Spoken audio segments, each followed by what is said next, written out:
अरे बे, खाना बन गया या नहीं? कब से खाने का इंतजार कर रहे हैं हम। चलो जल्दी लगाओ खाना, अब पेट में चूहे दौड़ने लगे। आप भी ना बिल्कुल हद करते हो। घर में 2-2 बच्चे हैं, लेकिन उनसे ज्यादा नखरे तो आपके हैं। अभी बन रहा है खाना, लेकिन आपको शांति का है।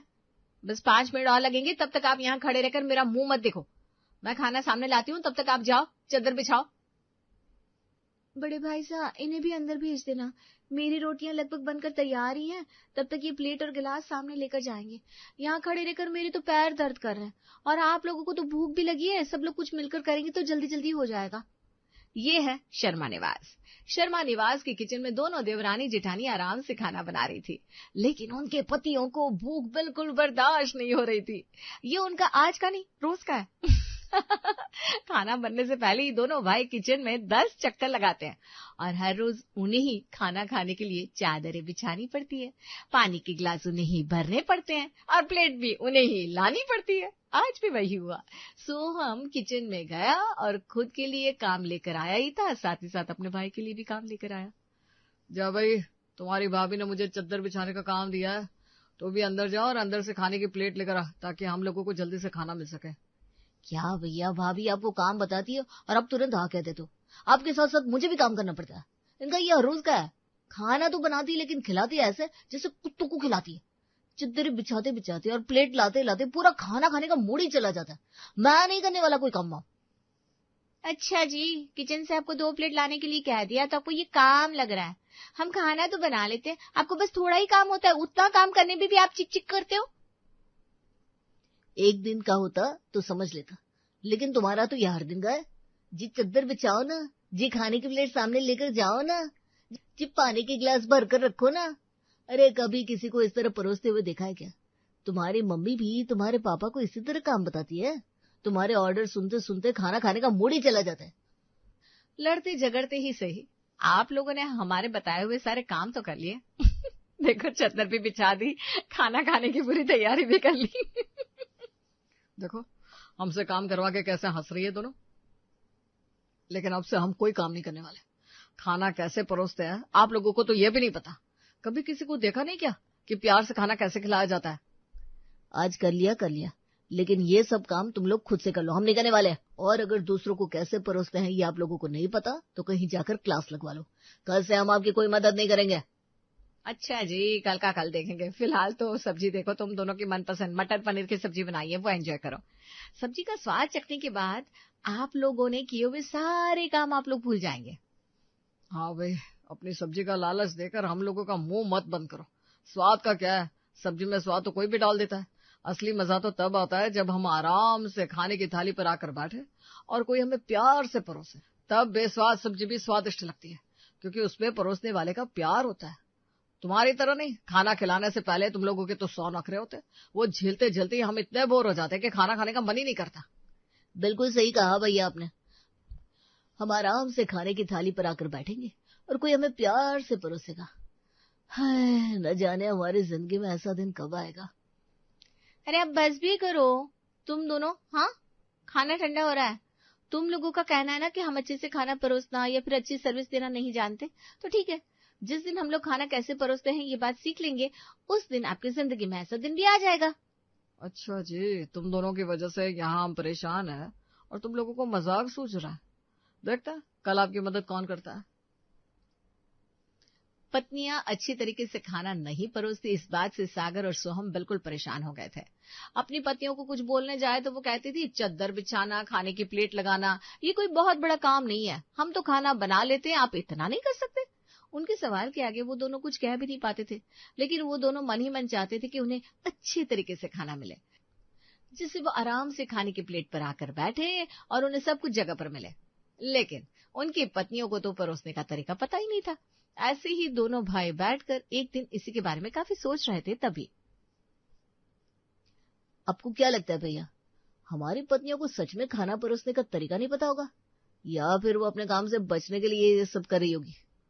अरे वो जो भी हो, हमें एक बार उन्हें खाना कैसे परोसते हैं ये दिखाना होगा, ताकि जब भी हम उनसे खाना परोसने के बारे में कुछ कहें तो हमको पता नहीं ये बहाना वो आगे ना कर पाए।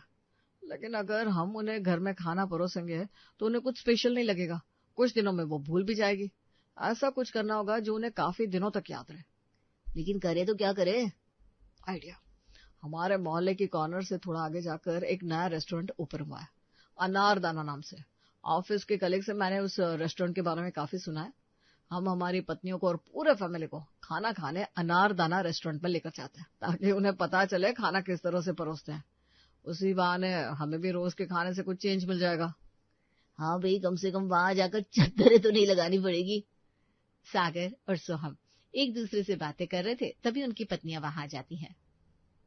क्या प्लान बना रहे हैं भैया अकेले अकेले? दोपहर का खाना हुआ है, तब से आप लोग यहाँ छत पर आकर बैठे हो, जरा हमें भी तो बताओ। अरे हमें क्यों बताएंगे, ये तो हमसे नाराज है ना, हम इनसे काम जो करवाते हैं। अरे चुप हो जाओ, हम खाने की बात कब की भूल गए। आज संडे है तो ऐसे ही दोनों भाई बातें कर रहे थे, क्या अब हम बात भी नहीं कर सकते? अरे क्यों नहीं कर सकते, जरूर कर सकते। बस आप लोग क्या बात कर रहे हैं वही तो हम पूछ रहे हैं। हद करती हो आप दोनों। आपको बात ही सुननी है ना तो सुनो। आप दोनों हर रोज हमें घर का वेटर बना देती हो, आज हमें वेटर की ड्यूटी से छुट्टी चाहिए। अरे लेकिन फिर तुम्हारे काम? हमारे काम की चिंता करने की तुम्हें कोई जरूरत नहीं है। एक्चुअली आज हमारे साथ साथ तुम्हें भी काम से छुट्टी मिलने वाली है। यहाँ पास में ही एक अनारदाना नाम का रेस्टोरेंट ओपन हुआ है। काफी सुना है मैंने उस रेस्टोरेंट के बारे में, वहाँ के खाने के बारे में और वहाँ की सर्विस के बारे में। तो सोचा आज हम डिनर के लिए वहीं पर चले। शाम को तुम लोग जल्दी से तैयार हो जाना और बच्चों को भी तैयार कर देना। माँ अभी सो रही है तो उठने के बाद उन्हें भी बता देना। अंजलि और रानी आज शाम को काम से छुट्टी मिलेगी इस बात से बहुत ज्यादा खुश हो जाती हैं। 5:30 बजे ही घर के सभी काम खत्म करके वो दोनों अच्छे से तैयार हो जाती है और बच्चों को भी तैयार कर देती है। फिर पूरी फैमिली गाड़ी में बैठते हैं और पहुंच जाते हैं अनारदाना रेस्टोरेंट। रेस्टोरेंट के अंदर जाते ही सभी लोग सोहम ने बुक किए हुए टेबल पर बैठ जाते हैं। Welcome sir. देखो, इसे कहते हैं दूसरों को सम्मान देना। इतना सम्मान तो हमें हमारे खुद के घर में भी नहीं मिलता। हम उनके ग्राहक हैं, लेकिन ये हमें सम्मान बिल्कुल मेहमानों की तरह दे रहे हैं। होटल का लुक तो बेहतर है ही, लेकिन उनके स्वागत करने के तरीके से सच में मैं बहुत इम्प्रेस हो गया हूँ। तो ना मैंने ये अनारदाना रेस्टोरेंट सच में हमारे इलाके का बेस्ट रेस्टोरेंट है। ये तो बस शुरुआत है, इस रेस्टोरेंट के अंदर अभी काफी कुछ देखना बाकी है। वेलकम के बाद एक दूसरा वेटर आता है और अपने हाथ में लाए हुए कपड़े को टेबल पर घुमाता है। क्या नाटक है इन लोगों के, हम आए तभी तो ये टेबल वेटर आया और साफ करके गया। अरे नाटक नहीं, इसे सर्विस कहते हैं, सर्विस। हम जो खाना बनाते हैं वो परोसने का सही तरीका होता है, जो तुम लोगों को पता ही नहीं है। अगर ऐसे ही गंदे टेबल पर ये लोग खाना रख देंगे तो इनके कस्टमर खुश कैसे होंगे। इसलिए स्वादिष्ट खाना टेबल पर लगाने से पहले 1-2 बार टेबल साफ करना जरूरी है। और उनका कपड़ा लगाने का तरीका तो देखो, कितने अच्छे से और मन लगाकर कपड़ा लगा रहा है। नहीं तो एक तुम लोग महीना, 2 महीना, 3 महीना भी हो जाते हैं, लेकिन हम जिन चादरों पर खाना खाने बैठते हैं वो चादरें तुम धोते नहीं हो। हाँ हाँ, बस बस, यहाँ की रोशनाई देखकर हमारी कमियां निकालने की कोई जरूरत नहीं है। सर्विस तो बढ़िया है, अब खाना देखते हैं सच में कुछ है भी इस खाने में या फिर दिखावा ही ज्यादा है। अरे हाँ, देख लेना, जो कपड़ा इतना बढ़िया मारते हैं, सोचो उनके हाथों में स्वाद कितना बेहतरीन होगा, खाना भी अच्छा ही होगा और हमें तो यकीन है बढ़िया होगा। थोड़ी देर बाद एक दूसरा वेटर आता है और अलग ही अंदाज में मेनू कार्ड सामने रखता है। सर आप ये मेनू कार्ड पढ़िए और आपको इस कोर्स में क्या क्या चाहिए बताइए, तब तक मैं आपके लिए स्टार्टर लेकर आता हूँ। स्टार्टर में हमारे पास 6 ऑप्शन है, आपको क्या चाहिए बताइए, हम आपकी सेवा में बिल्कुल तैयार है। वाह भाई, कितना तमीज से बात कर रहे हैं ये लोग। नहीं तो हमारी पत्नियां कभी खाने में क्या बनाया ये सामने से बताती भी नहीं, हमें पूछना पड़ता है और वो जाने के लिए भी 10 बार आवाज लगानी पड़ती है और जवाब मिलता है वो भी बिल्कुल बेइज्जती करके। देखो तो दोनों भाई हमारे बारे में कैसे खुसूर पुसूर कर रहे हैं। एक मेनू कार्ड ही सबके सामने रख दिया है, इसमें क्या अलग किया है। अच्छी सर्विस मिलने की खुशियां तुम्हारे चेहरे पर इतनी झलक रही है, ऐसा लग रहा है कि अब खाना खाने की कोई जरूरत नहीं है। यहाँ की सर्विस देखकर ही तुम्हारा पेट भर गया होगा ना। हमें ताना मारने के लिए एक जगह नहीं छोड़ती तुम दोनों, लेकिन ये सब कुछ ध्यान से देख लो। बार बार कहती रहती हो ना तुम कि तुम्हें अच्छे से खाना परोसने का तरीका नहीं पता। बस ये तरीका सिखाने के लिए ही लेकर आए हम तुम्हें यहाँ, यही समझ लो। थोड़ी देर में स्टार्टर आता है, सब लोग स्टार्टर खत्म करते हैं और उसके तुरंत बाद सबके लिए खाना आता है। एक के बाद एक वेटर आते हैं और अलग अलग स्टाइल में सबके सामने प्लेट रखते हैं और प्यार से सबको खाना परोसते हैं। खाना खाते वक्त भी बार बार वेटर और क्या चाहिए सर, और क्या चाहिए सर, ये पूछते और देखने आते हैं। और टाइम टू टाइम सब कुछ टेबल पर ला कर देते। खाना खत्म होने के बाद वेटर सबके लिए स्वीट लेकर आता है और साथ ही हाथ धोने के लिए एक कटोरी में पानी और नींबू। सच में क्या सर्विस है। खाना शुरू करने से पहले भी और बाद में। खाना खाने के बाद टेबल से उठकर कहीं जाने की जरूरत ही नहीं है। हाथ धोने के लिए पानी सीधा टेबल पर आ गया। इससे कहता है किसी को प्यार और सम्मान के साथ परोसना। हाँ भैया, सच कहा आपने। और आपने देखा नहीं खाना भी किस तरह से सजाया था। वो सजा हुआ थाल देखकर ही मेरा तो खाना खाने का मन हो गया। जैसे वो सजावट देखकर मेरे मुंह में पानी आ गया।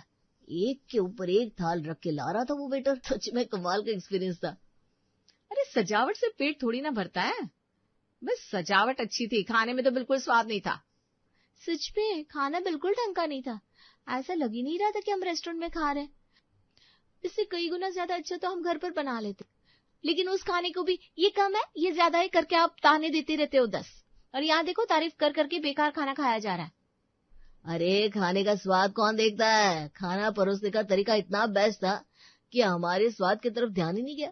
अगर तुम लोग घर में भी ऐसे ही खाना बनाओगी और अच्छे ढंग से परोसोगी तो हम भी वो खा लेंगे। लेकिन नहीं, तुम्हें तो खाना परोसने का तरीका ही पता नहीं। भैया लगता है जब भी हमें अच्छे तरीके से खाना खाना होगा तब हमें अनारदाना रेस्टोरेंट ही आना होगा। सर्विस सर्विस सर्विस, जब से रेस्टोरेंट में आए तब से यही सुन रहे हैं।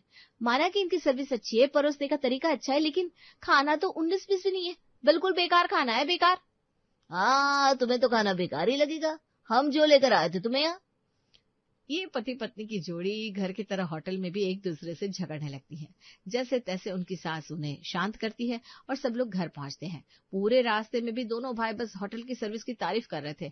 कपड़ा कैसे घुमाया, वेलकम ऐसे किया, ये करते करते घर कब आ गया किसी को पता ही नहीं चला। अगले दिन शाम को, भैया भूख लगी है। कल शाम तक हमें आराम से टेबल पर बैठकर खाना मिला था। चलो आज से फिर वही शुरू होगा। चद्दर बिछाओ, पानी के गिलास लाओ, खाने की प्लेट सामने लेकर आओ। ये सब रोज रोज की किचकिच देखकर ना मेरा खाना खाने का मन ही नहीं करता। मेरा भी यही हाल है छोटे। कल हम इन्हें इतना होटल लेकर गए हैं, उन्होंने थैंक यू तो नहीं कहा। ऊपर से इनके रिएक्शन देखकर ऐसा लग रहा था हमने जो होटल का आइडिया आजमाया था उसको कुछ भी फायदा नहीं होने वाला। अब हमारे पेट को भूख लगी है तो हमें काम करना ही पड़ेगा। कोई आराम से हमारी जगह पर आकर हमें खाना तो खिलाएगा नहीं। चलो देखते हैं। कल होटल गए थे तो टेबल पर आराम से खाना मिला था और आज फिर वही पुराने वाले सिस्टम। इस बात को लेकर दोनों भाई परेशान थे और यही सोचते सोचते दोनों किचन की तरफ जाने लगते हैं। तब वो देखते हैं आज खाना नीचे जमीन पर नहीं, नए डाइनिंग टेबल पर लगाया गया था। अंजलि किचन से आती है और पूरा टेबल साफ करती है। थोड़ी देर बाद, वेलकम सर, हम आपकी सेवा में हाजिर हैं। बताइए आज आप खाने में क्या खाना पसंद करेंगे? क्या हो रहा है भैया? अरे जो भी हो रहा है अच्छा है। कम से कम हमें चद्दरें बिछाने की और खाने की प्लेट लाने की जरूरत तो नहीं है। कल तुम्हारे उस होटल में मेरे खाने के 12 बज गए थे। आज ये दोनों होटल घर लेकर आई है। खाना परोसने का तरीका तो सही है, बिल्कुल होटल की तरह, बस खाना होटल जैसा ना हो। अरे वाह, आज सर्विस इतनी बेस्ट मिल रही है, खाना भी जरूर बेस्ट बनाया होगा। वैसे भी तुम्हारी दोनों बहू खाना तो अच्छा बनाती है। उनके हाथ में स्वाद है, बस हमें आपत्ति उनके खाना परोसने के तरीके से थी। वो तो हमने सुधार दी। थोड़ी देर में अंजलि और रानी सबके लिए गर्मा गर्म खाना लेकर आती है। बिल्कुल होटल की तरह सबको परोसा जाता है। खाना बनाने में जितनी मेहनत लगती है उससे कई ज्यादा मेहनत आज घर की बहुओं ने खाना परोसने के लिए की थी। अलग अलग डिजाइन बनाकर सब कुछ इतना अच्छे से सजाया था कि खाना देखकर ही सबके मुंह में पानी आ गया। हर रोज सब कुछ सबके सामने रख दिया जाता था और जिसको जो चाहिए था वो अपने हाथ से लेना पड़ता था। आज तो दोनों बहू जो चाहिए वो बार बार पूछ कर थाली में परोस रही थी। अरे तुमने तो कहा था ना सर्विस अच्छी है तो खाना भी अच्छा होगा, लेकिन आज तो बहू ने बिल्कुल तुम्हारे होटल जैसा खाना बनाया। अरे परोसने का तरीका चाहे कैसा भी हो, खाना स्वादिष्ट तो मिलता था। आज तो ऐसा लग रहा है जानवरों का खाना बनाया। अब पूछो उनसे ऐसा खाना क्यों बनाया। अरे माँ जैसा भी बनाए खा लो ना, क्या ही फर्क पड़ता है। 1-2 दिन वो ऐसा खाना बनाएगी ताकि हमें अच्छी सर्विस देने के लिए हम उन्हें मना कर दें। लेकिन उसके बाद वो अपने आप अच्छा खाना बनाने लग जाएंगी। हाँ वाह भैया, बिल्कुल सही कह रहे हैं। जब से अंजलि और रानी होटल से खाना खाकर आई थी तब से उनका खाना परोसने का तरीका बदल गया था। वो बिल्कुल होटल की तरह प्यार और सम्मान के साथ खाना परोस रही थी, लेकिन अब उनका पूरा दिन खाना किस तरह सजाया जाता है ये देखने में ही चला जाता था। खाना सजाने के 100 तरीके, खाना ऐसे सजाया जाता है, ऐसे अलग अलग बुक उन लोगों ने घर में लाकर रखे थे। यूट्यूब पर भी वो दोनों यही वीडियो देखती थी। खाना बनाने के लिए जितनी मेहनत लगती थी वो सारी मेहनत अब खाना सजाने पर वेस्ट हो रही थी। और खाने का स्वाद बिल्कुल बेकार हो गया था। कुछ दिन ऐसा ही चलता रहा। अब घर में खाना इतना बेकार बनने लगा था कि किसी का भी पेट नहीं भर रहा था। एक दिन रात को सोहन और सागर किचन में अंधेरे में कुछ बना रहे थे, तभी उर्मिला वहां आती है। अरे माँ डरो मत, हम दोनों हैं। इतनी रात के आप किचन में क्या कर रही हो? अरे वही जो तुम दोनों करने आए हो। अच्छा हुआ माँ आप आ गई। हम ना कब से मैगी बनाने की कोशिश कर रहे लेकिन हमसे कुछ हो ही नहीं रहा। अब मैगी बना दो ना। अरे मैं नहीं बनाने वाली। अच्छा खासा घर में ढंग का खाना मिल रहा था, तुम दोनों की वजह से अब अच्छी सर्विस मिल रही है बस। और रोज तुम लोगों के साथ साथ मुझ पर भी भूखे रहने की नौबत आ रही है।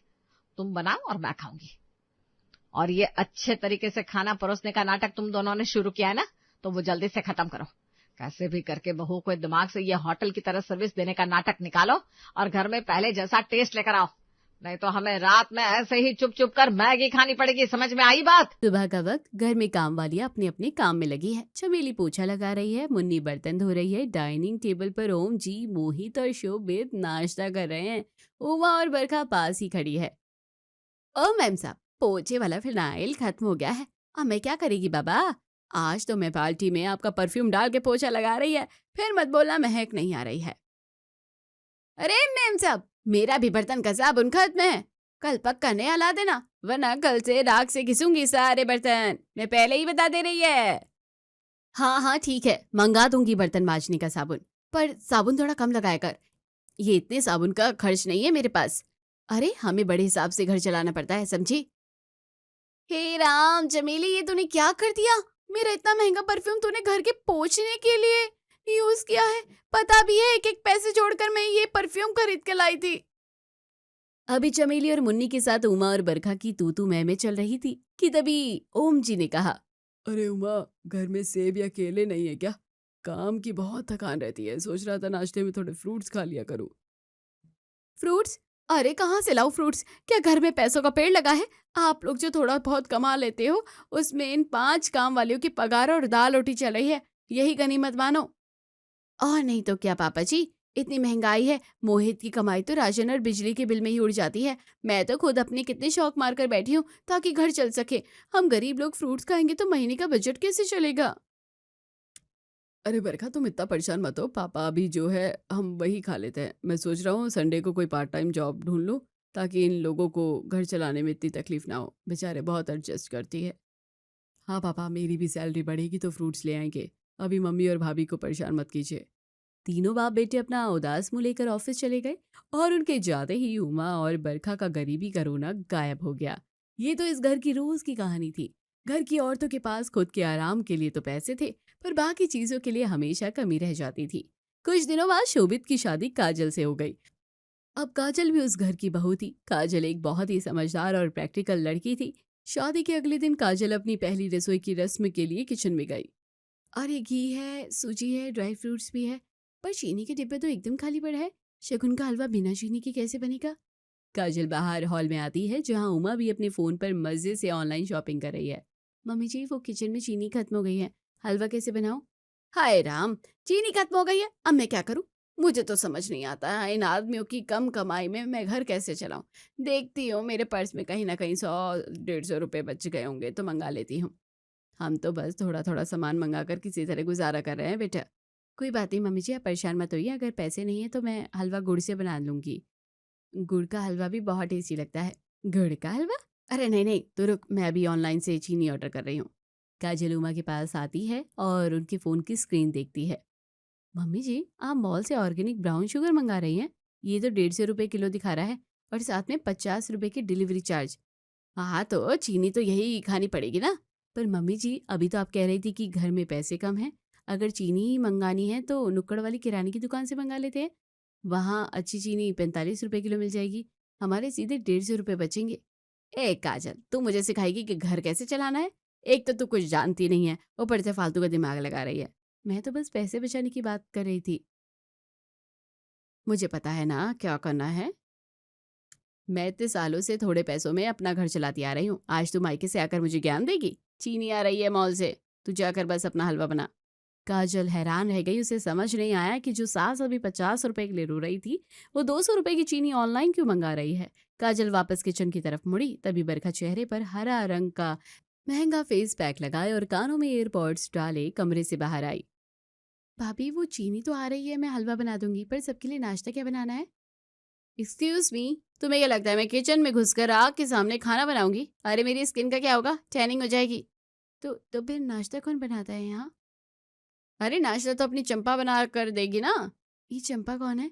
अरे हमारी खाना बनाने वाली कुक। देखो काजल, तुम्हें अभी अक्ल ही कहाँ है। घर चलाने के लिए बहुत कुछ सोचना पड़ता है। माना कि हम लोग गरीब हैं, घर में पैसों की तंगी रहती है, पर लोगों को ये बात थोड़ी ना पता चलनी चाहिए। अपना स्टेटस तो मेंटेन करना पड़ता है ना। गरीब है, पैसों की तंगी है, पर नाश्ता कुक बनाएगी, 5 काम वालियाँ हैं, और चीनी मॉल से आएगी। ये कैसी गरीबी है भाई? तुम भी थोड़ा अपने ऊपर ध्यान दो। ये किचन विचन छोड़ो, अपने कपड़े और स्किन का ख्याल रखो। चंपा कर देगी सब, तुम बस अपना शगुन का हलवा बना लो। बरखा मटकते हुए सोफे पर जाकर बैठ गई। काजल का प्रैक्टिकल दिमाग अब इस घर के ड्रामे को पूरी तरह डिकोड करने लगा था। थोड़ी देर बाद घर के सभी लोग नाश्ते की टेबल पर सब बैठे थे। काजल ने शगुन का बहुत ही टेस्टी हलवा बनाया था। सब हलवे की तारीफ कर रहे थे कि तभी घर की रिया तैयार होकर टेबल पर आई। पापा, मुझे कॉलेज जाना है और मेरी पॉकेट मनी खत्म हो गई है, मुझे कुछ पैसे चाहिए। रिया की बात सुनते ही उमा और बरखा ने एक बार फिर से पतियों के सामने अपनी गरीबी का नाटक शुरू कर दिया। हाय रे मेरी किस्मत, कहाँ से दूं तुझे पैसे? घर खर्च में ही सब खत्म हो जाता है। बेटा रिया, तू तो समझदार है, जानती है ना तेरे पापा और भाइयों की कमाई कितनी कम है। हाँ रिया, देखना हम लोग तो खुद कैसे पाई पाई जोड़कर घर चला रहे हैं। कल मुझे एक साड़ी पसंद आई थी, पर मैंने नहीं ली, सोचा घर के पैसे बचेंगे। हम गरीब लोग रोज रोज पैसे कहाँ से लाए, इसलिए बस मैंने ज़ारा की एक दर्शाई खरीद ली। सही कह रही हो उमा। रिया बेटा, अभी तो मेरे पास भी पैसे नहीं है, अगले महीने सैलरी आएगी तो दे दूंगा। अरे पापा, काजल भी सोच रही होगी कि वो कैसे घर में आ गई है। मैं कल ही बॉस से ओवर टाइम की बात करता हूँ, ताकि इन औरतों को पैसों के लिए इतना ना तरसना पड़े। हाँ शोभित, तुम ठीक कह रहे हो, मैं भी कुछ करता हूँ। बरखा तुम चिंता मत करो, मैं तुम्हें वो साड़ी जल्दी ही दिलाऊंगा। तीनों बाप बेटे उदास मन से ऑफिस चले गए। उनके जाते ही हॉल का नजारा एकदम से बदल गया। उमा ने तुरंत अपने कुर्ते की जेब में हाथ डाला और एक कड़कड़ाता हुआ 500 का नोट निकालकर रिया के हाथों में रख दिया। ये ले, पर देख अपने पापा और भाइयों को मत बताना, दोस्तों के साथ जाकर कुछ अच्छा खा लेना। थैंक यू मम्मी, आप बेस्ट हो, मैं आज पिज्जा खाऊंगी, बड़ा मजा आएगा। कमाल है, अभी 5 मिनट पहले तो घर में पैसे नहीं थे और अब पिज्जा के लिए 500 रुपए। ये सास बहू तो खुलेआम घर में सबको बेवकूफ बना रही हैं। रिया के जाने के कुछ देर बाद बरखा अपने महंगे जिम के कपड़े पहनकर और हाथ में प्रोटीन शेक की बोतल लिए हॉल में आई। उसी वक्त उमा जी भी योगा मैट हाथ में लिए कमरे से बाहर आई। अच्छा मम्मी जी, मैं जिम के लिए निकलती हूँ, आज मेरा कार्डियो का सेशन है, थोड़ी देर हो जाएगी मुझे आने में। हाँ बेटा जा, और मेरी भी योगा क्लास का टाइम हो गया है, मैं भी निकलती हूँ। मम्मी जी, भाभी जिम भी जाती है और आप योगा क्लास? पर इन सब में तो बहुत पैसे लगते होंगे ना?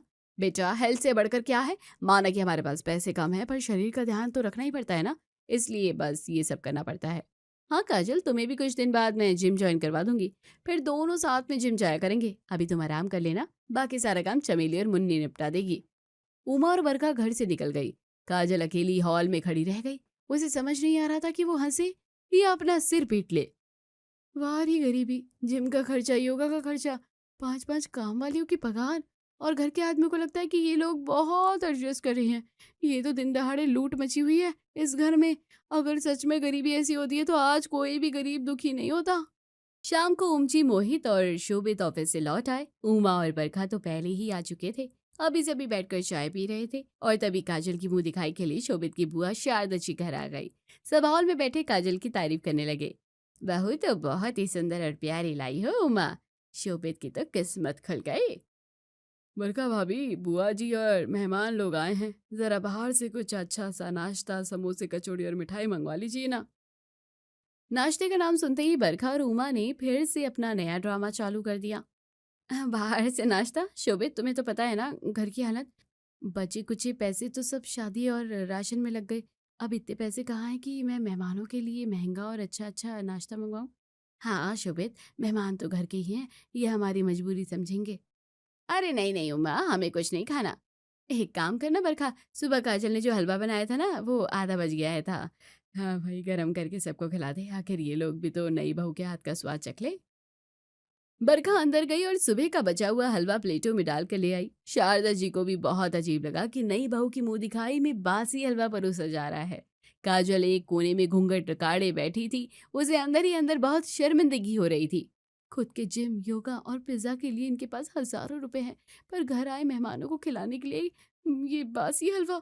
अब तो इनके इस गरीबी के नाटक का पर्दाफाश करना ही होगा, वरना ये लोग ऐसे ही घर वालों को उल्लू बनाते रहेंगे।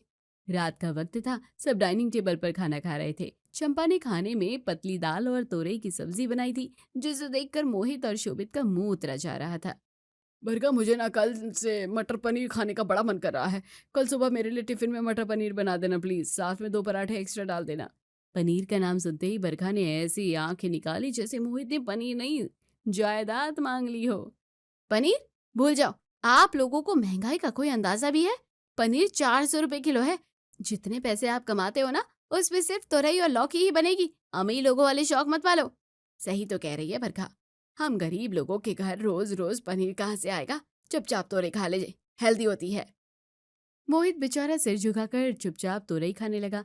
काजल ये सब देखकर अंदर ही अंदर उबल रही थी। उसे समझ नहीं आ रहा था कि जो औरतें खुद दिन भर महंगे खर्चे करती है, वो अपने पतियों को एक पनीर के लिए ऐसे कैसे जलील कर सकती है। खाना खाने के बाद उमा और बरखा ने कहा, मैं तो थक गई हूँ, सारा दिन घर संभालना कोई आसान काम थोड़ी ना होता है, मैं तो जा रही हूँ सोने। हाँ सही कहा मम्मी जी, मुझे भी बहुत नींद आ रही है, फिर कल सुबह जल्दी उठना है, वॉक पर जाना है। मैं भी सोने जा रही हूँ, गुड नाइट एवरीवन। इसी तरह वो दोनों अपने अपने कमरों में आराम करने चली गई। हॉल में ओम जी, मोहित और शोभित बैठे पैसों की चिंता कर रहे थे। मुझे तो नींद ही नहीं आ रही, बेचारी उमा और बरखा घर चलाने में कितनी तकलीफ उठा रही है, हमारे पास तो कुछ बचता ही नहीं है। इतना सुनकर वहां बैठी काजल से अब रहा नहीं गया। पापा जी, आप लोगों को सच में लगता है कि मम्मी जी और भाभी बेचारी है और इस घर में पैसों की कमी है? और नहीं तो क्या काजल, तुमने खुद देखा ना, वो लोग कम पैसों में कैसे घर चला रहे हैं, उन्हें कितनी तकलीफ होती है। तकलीफ? शोभित जरा मुझे एक बात बताइए, अगर घर में पैसों की इतनी ही शॉर्टेज है तो इस घर में 5 नौकरानियों की क्या जरूरत है? 5 नौकरानी मतलब? अरे भैया, चंपा, चमेली, मुन्नी, रजिया और बसंती एक काम वाली कम से कम 2,000 लेती है। 5 के तो हो गए पूरे 10,000 रुपए।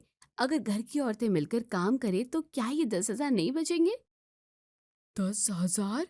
इतना ही नहीं पापा जी, बरखा भाभी का महंगा जिम, मम्मी जी की योगा क्लासेस, और तो और जिस चीनी को बाहर दुकान से 45 रुपए में खरीदा जा सकता है, उसे ऑनलाइन मॉल से 150 रुपए में मंगाया जाता है। अगर ये सब फिजूल खर्ची बंद हो जाए तो आपको तुरई की जगह मटर पनीर क्या काजू कतली खाने को मिलेगी। काजल की बातें सुनकर तीनों बाप बेटों का मुंह खुला का खुला रह गया। उन्हें अब समझ आ रहा था कि उनके साथ खेल खेला जा रहा है। तभी दरवाजे की घंटी बजी। शोभित ने दरवाजा खोला। बाहर एक डिलीवरी बॉय खड़ा था। आपके एड्रेस पर पिज्जा पार्सल है, 800 रुपए कैश ऑन डिलीवरी है। क्या? 800 रुपए का पिज्जा? तुम ठीक से देखो, शायद तुम गलत एड्रेस पर आ गए हो। नहीं सर, एड्रेस बिल्कुल सही है, पिज्जा आपके ही घर का ही ऑर्डर हुआ है, पर यहाँ तो घर बड़ी मुश्किल से चलता है, फिर इतना महंगा पिज्जा किसने मंगाया? अभी सब हैरान थे कि तभी रिया दौड़ती हुई अपने कमरे से आई। अरे मेरा पिज्जा आ गया, लाओ लाओ भैया। देखिए पापा जी, ये पिज्जा रिया दीदी ने मंगवाया है। क्या इसके पैसे नहीं लगते? क्या घर में अच्छा खाना नहीं बन सकता? जब ये सब फिजूल खर्ची होगी तो घर की अच्छी खर्ची कहाँ से होंगे? फैसला कीजिए कि आखिर आपकी कमाई कहाँ जा रही है।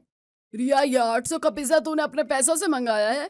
वो मम्मी ने सुबह मुझे 500 रुपए दिए थे ना, और बाकी मेरे पास पड़े थे। सुबह तो मम्मी और बरखा कह रही थी कि घर में पैसे नहीं है और हम गधों की तरह लौकी तोरई खा रहे हैं, पार्ट टाइम जॉब ढूंढ रहे हैं, और यहाँ 800 का पिज्जा आ रहा है। आज तो इन दोनों की क्लास लगानी पड़ेगी, वरना इन्हें पैसों की अहमियत कभी नहीं समझ आएगी। अगली सुबह चमेली मुन्नी काम करते हुए फिर से अपने नखरे दिखा रही थी। तभी उमा योगा मैट लेकर और बरखा जिम के कपड़े पहनकर हॉल में आए। ओ मैम साहब, आज तो मुझे छुट्टी चाहिए। वो क्या है ना, मैं आज अपने मर्द के साथ पिक्चर देखने जा रही है। हाँ हाँ बिल्कुल जा, आज से तेरी परमानेंट छुट्टी है। सिर्फ तेरी ही नहीं, तुम 5 की छुट्टी। निकलो मेरे घर से। क्या क्या? ऐसे कैसे निकलेंगे बाबा? मेरी इस महीने की पगार कौन देगा? मैं यहाँ फोकट में काम थोड़ी करती है। कोई पगार नहीं मिलेगी। तुमने कल परफ्यूम पोछे में डाला था ना, पता भी है वो कितना महंगा परफ्यूम था, उसी में कट गए पैसे। चलो निकले यहाँ से। तीनों बाप बेटों की कड़क तेवर देखकर पांचों काम वालियां बड़बड़ाती हुई घर से बाहर निकल गई। मोहिता, पागल हो गए हो क्या? घर का काम कौन करेगा? मैं क्या झाड़ू पोछा लगाऊंगी? मैं जिम जा रही हूँ। अगर आपने नौकरानियों को निकाला है तो घर का काम भी तो आप ही करो फिर। कोई जिम जाने की जरूरत नहीं है। झाड़ू पोछा लगाओ, बर्तन धो और कपड़े निचोड़ो, उसी में तुम्हारी सारी एक्सरसाइज और कार्डियो हो जाएगा। घर के काम भी मैं कर सकता हूँ, इसमें कोई शर्म की बात नहीं है, पर मुझे बाहर जाकर पैसे भी कमाने हैं। और फिर तुम्हारी एक्सरसाइज के बारे में भी तो सोचा होगा, इसलिए आज से घर के काम तुम करोगी। और मेरी योगा क्लासेस, मुझे कमर दर्द रहता है, मेरे लिए तो बहुत जरूरी है मेरी योगा क्लास। अब क्या इस उम्र में मुझसे घर के काम करवाओगे? हाँ, क्यों नहीं। जब तुम योगा कर सकती हो तो घर के कामों में हेल्प तो कर ही सकती हो ना। आटा गूंथने में बड़ी कोई योगा क्लास नहीं है उमा। और फिर सब्जी काटना, कपड़े समेटना, घर को सजाना संवारना, ये सब तो कर ही सकती हो। तो तय रहा, आज से घर का काम तुम औरतें करोगी। तुम्हारे इस स्टेटस और स्किन के चक्कर में हम अपनी जिंदगी लौकी खाकर नहीं गुजारेंगे। काजल ने हमारी आंखें खोल दी। और मेरा क्या पापा, मुझे तो भूख लगी है। रिया, बाहर का खाना आज से बिल्कुल बंद। कुछ खाना है तो किचन में जा, काजल भाभी से सीख, खुद भी खा और हमें भी खिला, वरना चुपचाप दाल चावल खा ले। अब मुझे भी खाना बनाना पड़ेगा? अगर अच्छा खाना खाना है तो अच्छा खाना बनाना पड़ेगा, और अकेले के लिए बनाने से नहीं चलेगा, पूरे घर को खिलाना पड़ेगा, समझी? रिया डर के मारे तुरंत किचन की तरफ भाग गई। उमा और बरखा ने सिर पकड़कर वहीं सोफे पर धड़ाम से अपना माथा पीट लिया। काजल, ओम जी, मोहित और शोभित एक दूसरे को देखकर मुस्कुराने लगे। आखिरकार नई बहू की समझदारी ने घर की सारी नकली गरीबी को भगा दिया था और अब महारानियों को असली काम करना था।